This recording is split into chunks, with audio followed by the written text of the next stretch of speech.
Sprocket joins the early access market as a game that lets you design your own tank and then use it. Not the first to take a crack at this concept, but it does take a different approach, lending ease of use with its clever UI to tackle the complexities of design work. Almost everything is adjustable to your taste, and it won't take you very long to figure out everything either. Damn, this actually sounds pretty good.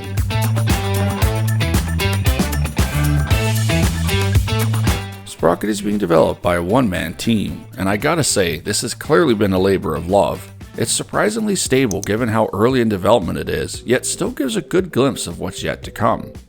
The main premise is simple. A scenario is laid out for you, and then you design a tank to crush said scenario, and then move on. Well, at least that's the long-term goal. Currently, there are a handful of scenarios built in to show this concept, and they actually play quite well. I actually found them pretty challenging, and if you don't pay attention to the briefing, you will struggle.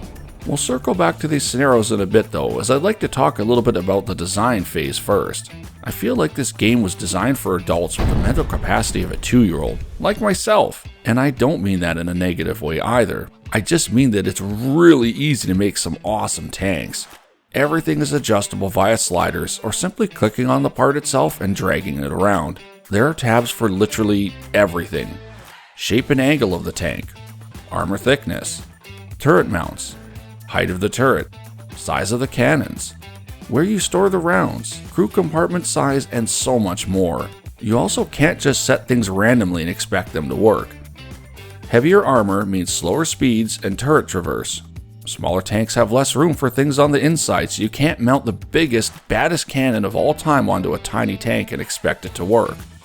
This sounds like a lot, and it is, but after an hour in game, you'll have it figured out and be cranking out your imaginations into working counterparts. The complexity will leave you stumped here and there, but this depth is actually a good thing because it gives replayability to the game. I lost myself testing my tanks out and then heading back to the drawing board to tweak settings and make the perfect tank. On the topic of testing, it's also incredibly intuitive as well. The design pages show you the theoretical impact your setup will have, and then you can flow seamlessly into the proving grounds to try them out. And when I say seamlessly, I mean immediately from paper to simulation and then straight back to make changes. You can test your designs out against other pre-built tanks in the game, in the scenarios, or even face down your own designs. It's pretty damn cool, and I normally don't like these design games, so that's saying something.